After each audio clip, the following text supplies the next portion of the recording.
At a crowded car dealership, a quiet black man walks in, worn-out clothes, weary eyes, and is swiftly ignored. But when he steps up to defend an elderly white couple from being scammed, tensions erupt. The arrogant sales manager mocks him, throws slurs, and crosses a line he'll soon regret. Because the man they overlooked, he's not here to buy a car. He's here to change everything, and what he came to do will leave them stunned. Before we dive into this story, we want to hear from you. What was the very first car you ever bought? Drop your story in the comments. We'd love to hear all about it. The morning sun rose over Dallas, Texas, spilling golden light across the vast concrete lot of Cole Auto, a dealership known for its clean glass facade, shiny rows of vehicles, and polished, rehearsed smiles from its sales team. Inside the showroom, it was business as usual. The smell of leather seats, freshly brewed coffee, and new tires mingled in the air. Salesmen in tailored suits adjusted their ties and checked their teeth in the glass reflection, practicing their lines one last time. Everything looked sharp, efficient, profitable, but no one paid any attention to the man who walked through the doors alone.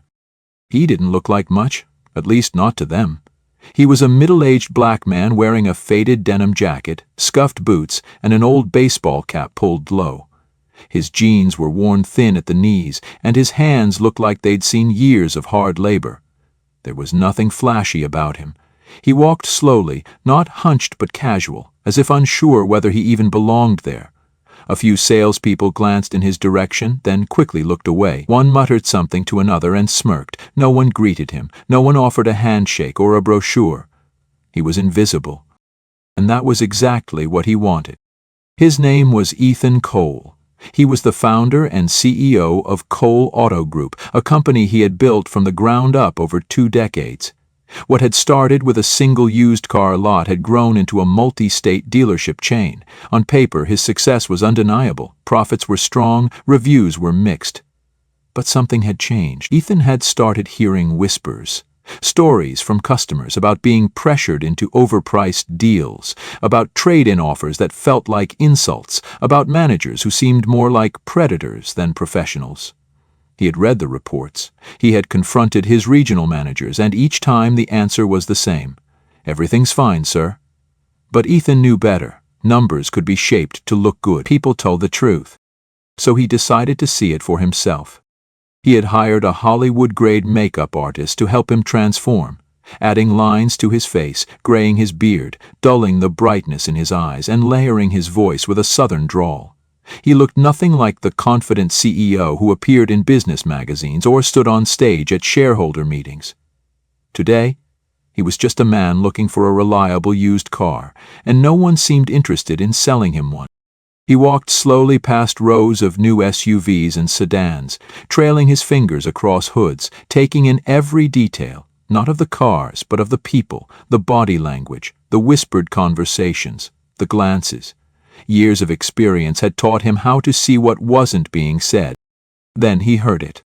A voice, soft, trembling, carrying across the showroom like a plea that had gone ignored too many times. "Please, isn't there anything else you can do?" Ethan turned his head, just slightly. The sound had come from the trade-in desk near the far wall, where an older white couple stood nervously in front of a sleek-looking sales manager. The man was tall, but age had rounded his shoulders. His silver hair was combed neatly, and his hand was clasped tightly around his wife's. She looked tired, worried. Her voice cracked with each word. Ethan's eyes flicked to the parking lot behind them. A well-kept but older sedan sat outside, clearly theirs. It looked out of place next to the newer models, like something that had history, that had been loved. The man behind the desk leaned back in his chair, arms crossed. His name tag read Tom Granger, and he wore the kind of smirk that said he'd already made up his mind. "I'm sorry," Tom said, his voice flat.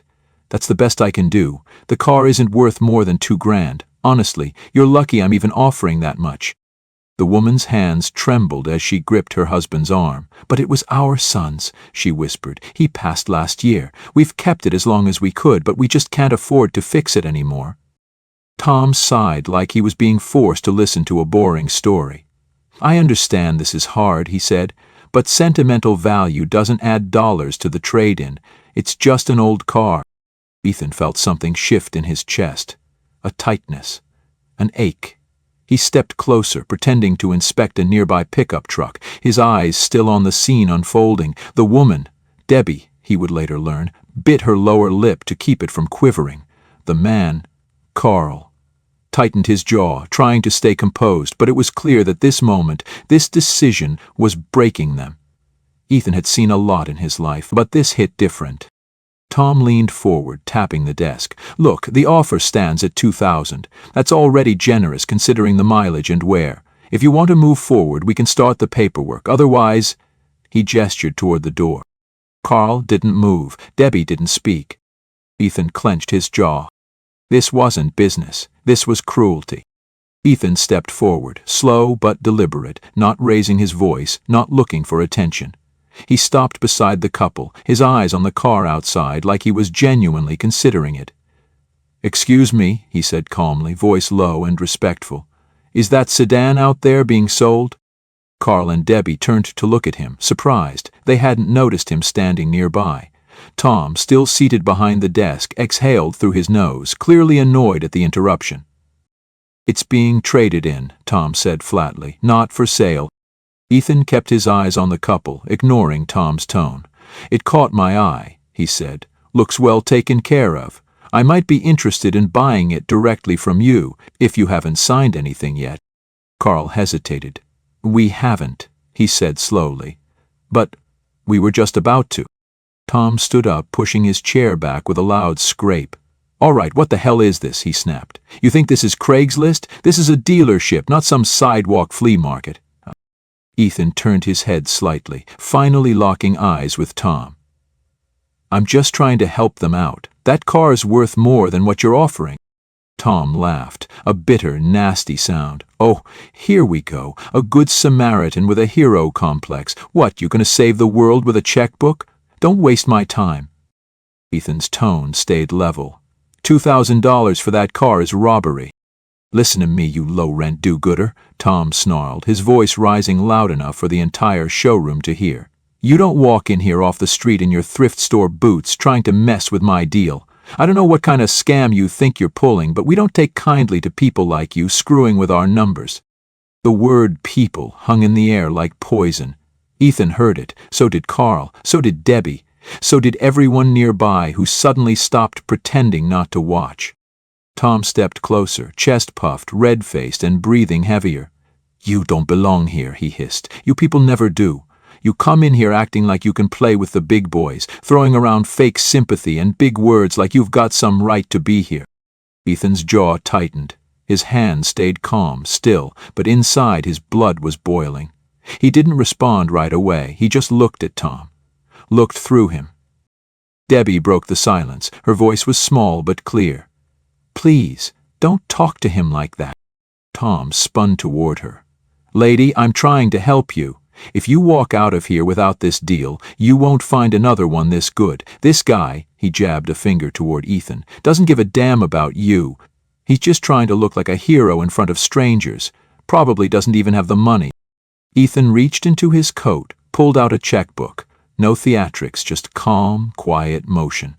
He clicked the pen and started writing. "What are you doing?" Carl asked. Ethan looked up.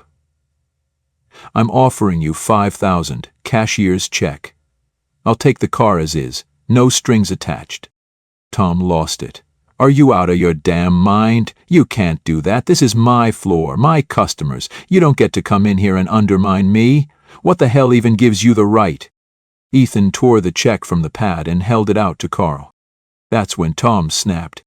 "You think just 'cause you're some broke-ass charity case with a checkbook you can walk in here and play businessman?" His voice cracked with rage. "Let me tell you something, pal. This dealership don't need your street charity. You're probably not even legit. Probably some ex-con trying to feel good about himself."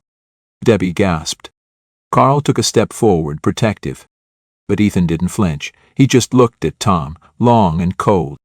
"You done?" Ethan asked. Tom blinked. Ethan turned to Carl and Debbie. "Why don't we go outside and talk?"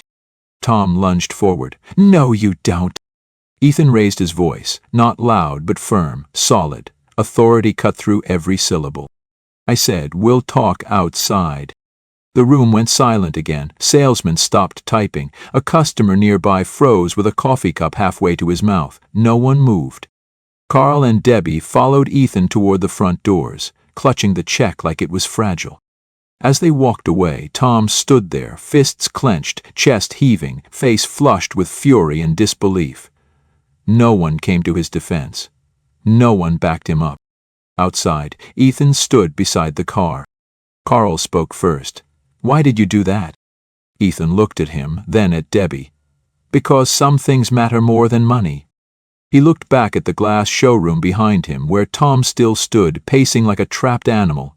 "And because I'm not just a customer."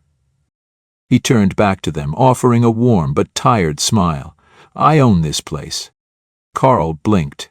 Debbie's hand flew to her mouth. You're Ethan Cole?" "Yes, ma'am," he said, "and I just saw exactly how this place treats people when they think I'm not looking."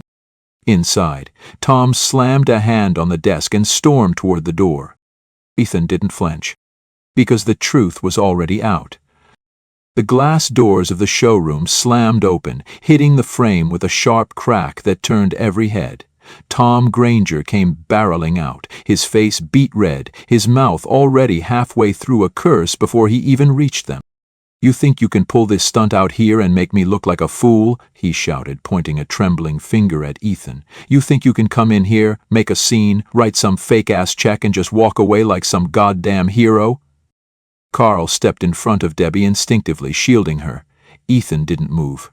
He didn't blink. He let Tom rant. Let the man bury himself. Tom got up close, his spit flying. "You don't belong here. You people never do. You don't run businesses. You don't own dealerships. You just play dress up and try to make the rest of us feel guilty for doing our jobs." Ethan reached into his back pocket, pulled out a soft white cloth and started wiping his face. Slow, deliberate. The brown tint from the makeup smeared across the towel. His cheekbones reappeared, sharper, the lines of his face younger. He pulled off the cap, revealing a clean, tight fade. He unzipped the jacket, revealing the edge of a crisp designer shirt beneath. The change was immediate. Gasps rippled from inside the showroom, where half the staff now stood frozen behind the glass, watching every second unfold. Even Tom stepped back, his mouth open just slightly, the realization hitting him like a sledgehammer. Ethan met his eyes. "My name is Ethan Cole," he said, voice steady as stone. "I own this dealership. I built this company from nothing, and I just watched you disrespect two customers, humiliate them, and speak to me like I was trash, like I didn't matter, like people like me could never be in your world." Tom's lips moved, but no words came out. Ethan took one step closer. "You looked me in the face and judged me based on the clothes on my back and the color of my skin. You tried to humiliate me. You tried to own me in my own house." You, Tom stammered. "You tricked us. That's not fair. You set me up." "No," Ethan replied calmly. "You revealed yourself. I just gave you the chance to do it in front of everyone." Behind them, the glass door swung open again and more employees spilled out, Zoe among them, her eyes wide. Tim, the oldest salesman, followed, silent but alert. Customers began gathering too, unsure what they were watching, but feeling instinctively that it was something big. Ethan turned to face them all. "Let me be very clear," he said. "Everything changes today." Tom snorted bitterly, regaining just enough breath to try one last defense. "This is bullshit. You can't run a business on feelings. You start giving handouts and emotional discounts, you'll go bankrupt in 6 months. Ethan's voice dropped, lower, tighter. "You're fired, Tom." The words hit like a gavel in a courtroom. Several employees exchanged glances. One of the service techs muttered under his breath, "Finally." Tom blinked. "You can't fire me. I've run this floor for 7 years. You don't just cut off the guy who brings in the numbers." Ethan didn't waver. "You've been bringing in profit at the cost of our values. You've been squeezing people who didn't know better, exploiting grief, preying on the vulnerable. That's not leadership. That's predatory." Tom turned to the others. "You all just gonna stand there and watch this?" Zoe stepped forward. Her voice shook slightly, but she stood tall. "You've made a lot of us feel like garbage for years. Today, You're getting what you deserve." "Zoe," Tom snarled, but Ethan raised a hand to stop him. "Get your things and go," he said firmly. Tom's face twisted in rage. "This is a joke," he spat. "You want to be a social worker? Go run a shelter. This is a car dealership." Ethan smiled just enough to be dangerous. "No, this is my dealership, and starting today it's a better one." Tom let out a string of curses under his breath as he turned and stormed off toward the building, shoving past employees and knocking over a stack of brochures. Nobody followed him. The silence he left behind was filled with something else. Realization, change, possibility. Ethan turned back to the crowd. "I know what a lot of you are thinking," he said. "That this is just a moment, that tomorrow everything will go back to normal, but I'm here to tell you, it won't. Not anymore." He scanned their faces. Young and old, black and white, confused and hopeful. "We're going to fix what's broken. And if you want to be part of that, I want you with me. But if you want to keep doing things the old way, cutting corners, hustling the desperate, hiding fees in fine print, you can walk out right now." No one moved. Zoe nodded once, firm. Tim sighed and crossed his arms. "I'm in," he said quietly. Should have said something sooner. Ethan exhaled, letting some of the tension drain from his shoulders. He turned back to Carl and Debbie, who were still standing there stunned, the check trembling in Carl's hand. "I hope this helps," Ethan said. Carl looked down at the check, then back up at him. You didn't have to do this." "Yes, I did," Ethan replied. "Because I believe this place should stand for something. For people like you. For fairness." Debbie's eyes filled with tears. "Our son would have been proud." Ethan smiled gently. "Let's make him proud. Let's make all of this mean something." And with that, the first brick of the foundation was laid. Not for a sale, not for a profit, but for something that would last longer than either. Something that mattered. By the next morning, the buzz had turned into whispers, then into doubt. At first, employees at Cole Auto thought Ethan's bold move had changed everything, firing Tom in front of everyone, standing up for that elderly couple. It felt like a fresh start. People were talking, watching, even hoping. But by mid-morning, something else started happening. Customers were walking in, looking around, and then quietly walking out. Not because of high prices, not because they didn't find a car they liked, because they'd heard the story. The video from the day before had gone viral overnight. Ethan standing up for Carl and Debbie, Tom yelling, the part where Ethan revealed he was the owner. Those clips had been shared thousands of times, but the comments underneath told a different story. If that's how they've been treating people all this time, how many other folks got taken advantage of? "I bought my car from there last year. Makes sense now why the trade-in was so low." The public wasn't just cheering Ethan. They were realizing how bad things might have been before he stepped in. By afternoon, cancellations started coming in. Doubt had settled in. Tim walked into Ethan's office looking frustrated. "We're losing trust," Tim said. "People are starting to doubt everything." Ethan nodded. He understood. The truth had come out, but with it came consequences. Outside, Carter Auto Mall was taking full advantage. They dropped prices, offered big discounts, and ran new radio ads almost every hour. At Carter, no surprises, just straight deals. It was a shot aimed directly at Carter Auto. Ethan knew Carter. He'd been waiting for a moment like this. "He wants people to think we're panicking," Ethan said. "And it's working," Zoe replied. Ethan stood up. "Then we fight it with truth." That afternoon, they launched one message: "Bring in your old deal. We'll review it. No pressure." By evening, people started showing up, not to shop, but to ask questions. They came with papers, questions, and stories, some angry, some just confused. Ethan sat with every one of them. The team saw it too. Tim, once skeptical, was now helping people understand their financing. Zoe set up a separate desk just for reviews. The mood had changed again. It wasn't about selling anymore. It was about making things right. But Ethan knew it wouldn't be that easy. Because across town, Riley Carter was watching, and he wouldn't go down without a fight. The next morning, the sky over Dallas was low and gray, thick with heavy clouds that made the lot at Cole Auto look darker than usual. Inside the dealership, though, the lights were on, the desks were busy, and the mood felt sharper, more focused than it had in weeks. Ethan stood near the front of the showroom with his sleeves rolled up, eyes locked on a clipboard of customer reviews. His phone had already buzzed 4 times that morning with new requests from people wanting to have their old deals rechecked. He wasn't surprised. The message they sent out had hit a nerve. People didn't just want refunds, they wanted to be heard. Zoe moved around the showroom with purpose, offering coffee, answering questions, helping the finance desk explain interest rates to a couple in their 50s who admitted they never fully understood their paperwork from 2 years ago.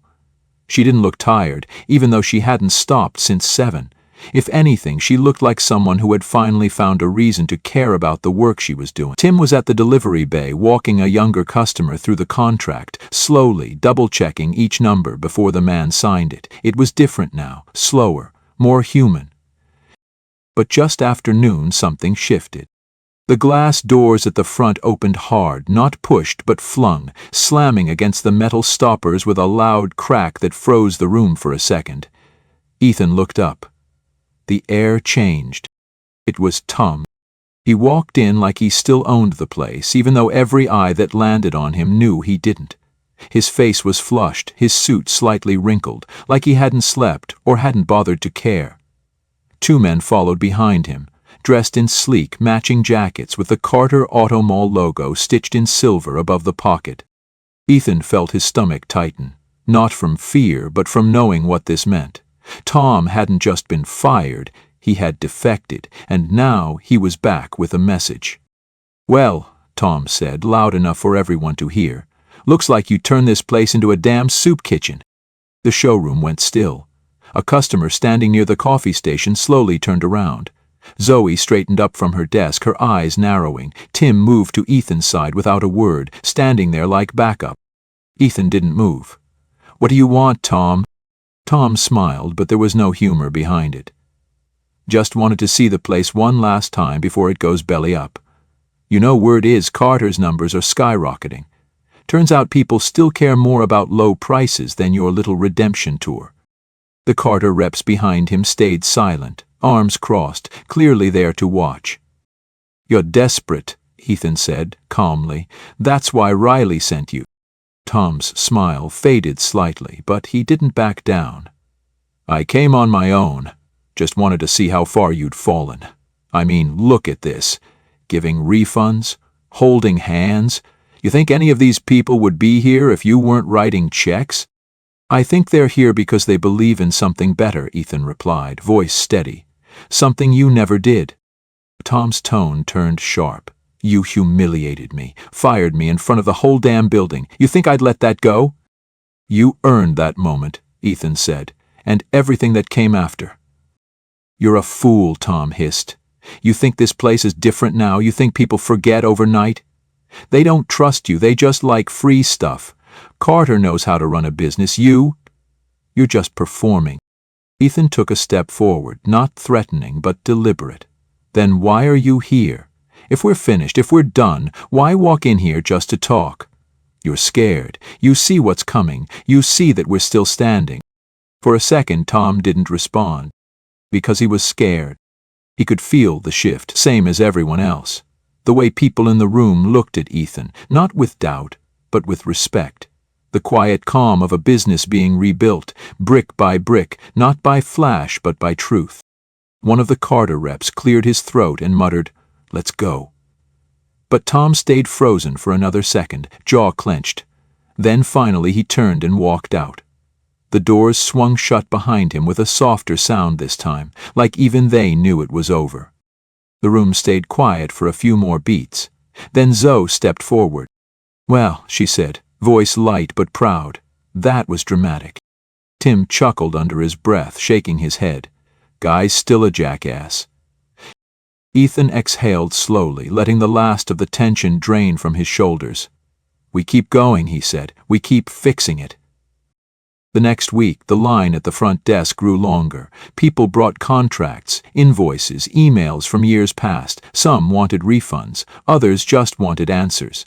And Cole Auto gave them.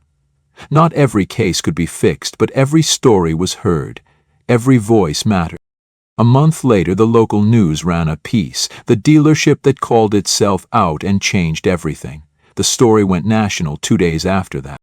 By the time the year ended, Carter Auto Mall had lost a third of its business. Investigations followed. Riley Carter disappeared from public view. And Cole Auto? It was thriving. Not because of sales, though those were strong, but because of trust. One afternoon, as sunlight poured through the showroom glass, Ethan found a letter waiting on his desk. Handwritten, no return address. Inside was a photo of an old blue sedan, polished clean, its chrome glinting in the sun. Next to it, Carl and Debbie stood smiling, holding hands, standing in front of their modest home. A small note was scribbled at the bottom. "We got it fully restored. We drive it every Sunday. Thank you for protecting something that mattered. He would have liked you." Ethan sat back in his chair, the letter in hand, his heart heavy but full. He looked around at the showroom, at Zoe helping a new customer, at Tim laughing by the service desk, at the people who chose to stay and fight. This place wasn't perfect, but it was honest. And sometimes that was more than enough.